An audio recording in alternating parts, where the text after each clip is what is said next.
Γεια σας, είμαι η Χαρά, είμαι η Γεωπόνος και σας καλωσορίζω στο κανάλι μου. Σήμερα σε πολύ γιορτινή διάθεση θα κάνουμε την αλλαγή και θα μιλήσουμε για πρώτη φορά για έναν φυτό το οποίο δεν ανήκει στη συλλογή. Και για να είμαι πολύ ειλικρινής μαζί σας, δεν νομίζω ότι θα ανήκει και ποτέ. Σήμερα λοιπόν στο σημερινό βίντεο θα μιλήσουμε για το αλεξανδρινό. Θα μιλήσουμε για αυτό το φυτό το οποίο κάθε Χριστούγεννα, κάθε χρόνο κατακλείζει τις αγορές και βλέπετε παντού αυτά τα κόκκινα, πολύ όμορφα βασικά φυτά.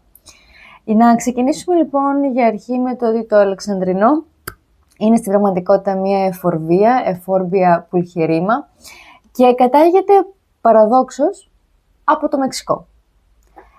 Κάτι το οποίο είναι πάρα πολύ εντυπωσιακό αν σκεφτεί κανείς το πώς εμείς το έχουμε συνδέσει τόσο πολύ με τον χειμώνα και το κρύο και τα Χριστούγεννα κτλ.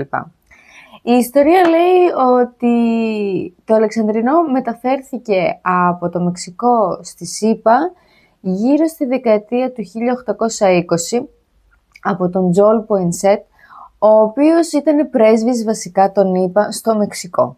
Και όταν ο ίδιος γύρισε πίσω στις Ηνωμένες Πολιτείες, πήρε μαζί του και ένα φυτό. Και κάπως έτσι αυτό το φυτό συνδέθηκε με τα Χριστούγεννα και έγινε όλη αυτή η σύνδεση στην Αμερική. Στην Ευρώπη τώρα ήρθε το 1834 και κάπως έτσι πάλι συνδέθηκε με τα Χριστούγεννα και κάθε χρόνο γινόταν όλο αυτό με τα αλεξανδρινά, στις γιορτές.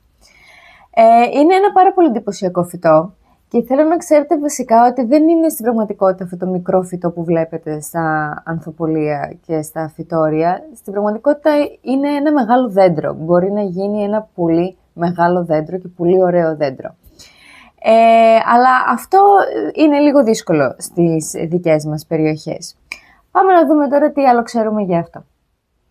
Ας πούμε ότι περπατάτε λοιπόν στην πόλη σας και περνάτε από ένα ανθοπολείο και το βλέπετε και δεν μπορείτε να αντισταθείτε σε αυτά τα όμορφα κόκκινα φύλλα στην πραγματικότητα και θέλετε να το πάρετε σπίτι. Τι πρέπει λοιπόν να ξέρετε για αυτό το φυτό? Για αρχή πρέπει να ξέρετε ότι το φυτό δεν προκαλεί προβλήματα σε ζώα. Βέβαια έχει μια ελαφριά τοξικότητα διότι έχει μέσα λάτεξ, όπως όλες οι εφορβίες έχει μέσα αυτό το γάλα, οπότε αν μασουληθεί σίγουρα θα πονέσει η κοιλιά κάποιου ζωντανού.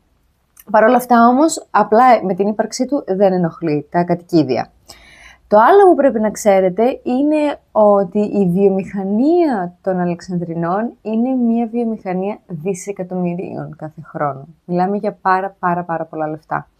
Και υπάρχει λόγος που έρχονται έτσι έτοιμα σε όλα τα ανθοπολία και τα φυτόρια. Το φυτό για να φτάσει σε αυτό το στάδιο και να είναι έτσι όπως είναι, έχει περάσει από διάφορες καταστάσεις, τις οποίες θα αναλύσουμε σε λίγο.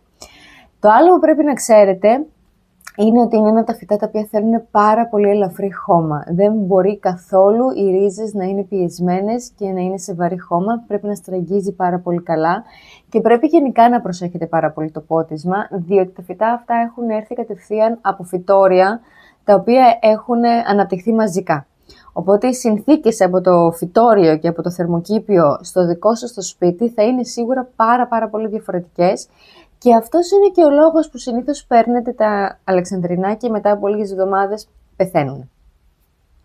Που υπάρχει πάρα πολύ μεγάλη πιθανότητα να ξέρετε να μην έχουν πεθάνει, απλά εσείς να νομίζετε ότι πεθαίνουν, ακριβώς επειδή παθαίνουν τόσο μεγάλο σοκ με την αλλαγή του περιβάλλοντος, μπορεί να ρίξουν όλα τα φύλλα και να μαραζώσουν αρκετά, αλλά αν τους δώσετε λίγο παραπάνω χρόνο και τα φροντίσετε λίγο περισσότερο, τότε μπορεί να ξαναπετάξουν κανονικά την άνοιξη. Το άλλο που πρέπει να ξέρετε είναι ότι αυτά τα κόκκινα λουλούδια δεν είναι λουλούδια. Αυτά τα κόκκινα είναι φύλλα και είναι βράκτια φύλλα στην πραγματικότητα.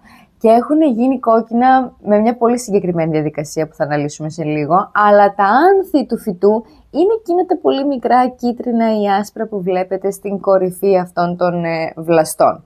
Επίσης πρέπει να ξέρετε ότι τα αλεξανδρινά δεν βγαίνουν μόνο σε αυτό το συγκεκριμένο κόκκινο χρώμα των Χριστουγέννων, υπάρχουν και άλλα χρώματα, υπάρχουν και άλλες ποικιλίες. Έχουν μπορντό, είναι λίγο πιο ροζ, έχει και κίτρινα, είναι πάρα πολύ όμορφα.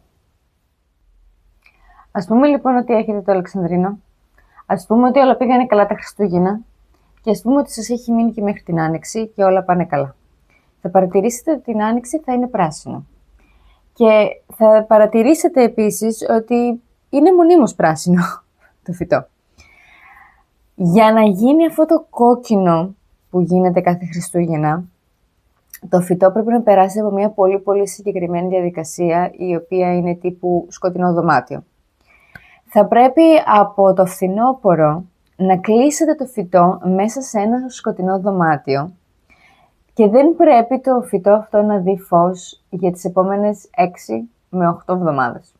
Πρέπει να έχει τουλάχιστον 16 ώρες την ημέρα σκοτάδι. Εννοείται ότι θα έχει το φως του πρωινού, αλλά μετά θα πρέπει να έχει τουλάχιστον 16 ώρες απόλυτο σκοτάδι. Και μέσα σε αυτές τις 16 ώρες, ακόμα και η τηλεόραση ή ακόμα και το φως από το κινητό σας μπορεί να σταματήσουν τη διαδικασία.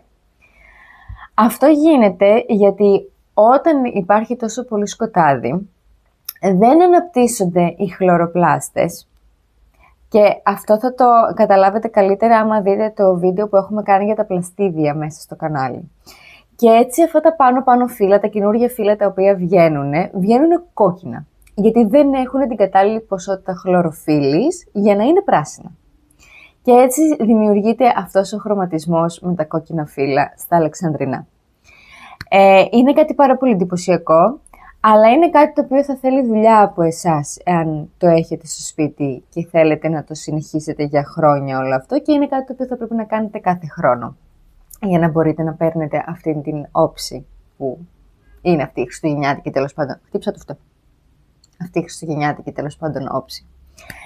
Και νομίζω πως είναι κάτι πάρα πολύ εντυπωσιακό όλο αυτό. Δηλαδή μπορούμε να καταλάβουμε ότι όλα τα φυτά ακολουθούν κάποιες βασικές διαδικασίες, αλλά υπάρχουν και φυτά τα οποία έχουν κάποιες συγκεκριμένες καταστάσεις ή χρειάζονται κάποιες συγκεκριμένες συνθήκες για να δείξουν όλο τον εαυτό τους. Τώρα, εγώ δεν το έχω στην συλλογή και γενικά δεν ήμουν ποτέ φαν των Αλεξανδρινών. Και για να πω και την αλήθεια, δεν μπορώ αυτές τις δύσκολες διαδικασίες. Δηλαδή, ξέρω ότι το φυτό περνάει τόσο μεγάλο σοκ όταν έρχεται στο σπίτι μας, που υπάρχει πολύ μεγάλη πιθανότητα να τα κάνετε όλα σωστά και πάλι το φυτό όμως να χαλάσει σε λίγες εβδομάδες. Θα πρέπει να κάνετε πολύ υπομονή, θα πρέπει να βρείτε την κατάλληλη θέση, θα πρέπει να προσέξετε πάρα πολύ το πότισμα και θα πρέπει να προσέξετε πάρα πολύ και το χώμα.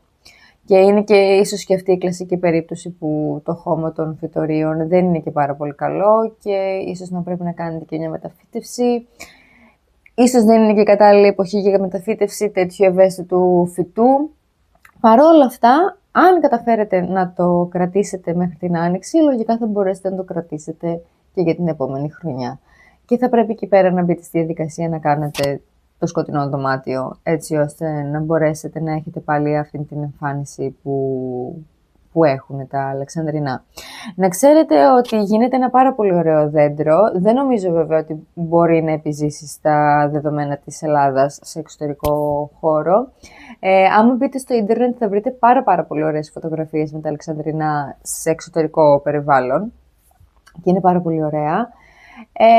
Εγώ προσωπικά δεν τρελαίνομαι για αυτό και επίσης δεν ήμουν και ποτέ φαν του τόσο πολύ κόκκινου, να πω την αλήθεια. Οπότε αυτά για το αλεξανδρινό. Πείτε μου αν τα ξέρετε όλα αυτά για το συγκεκριμένο φυτό.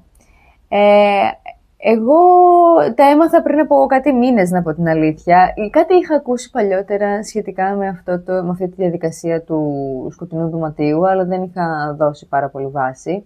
Και κάποια στιγμή μου ήρθε το καλοκαίρι και έψαξα για αυτό το φυτό. Και τώρα ήταν νομίζω η κατάλληλη ακριβώς στιγμή να το συζητήσουμε. Οπότε αυτά από εμένα για αυτό το βίντεο. Να σας θυμίσω να κάνετε follow, like και subscribe για περισσότερο περιεχόμενο. Είμαι η Χαρά και θα σας δω στο επόμενο βίντεο. Γεια σας!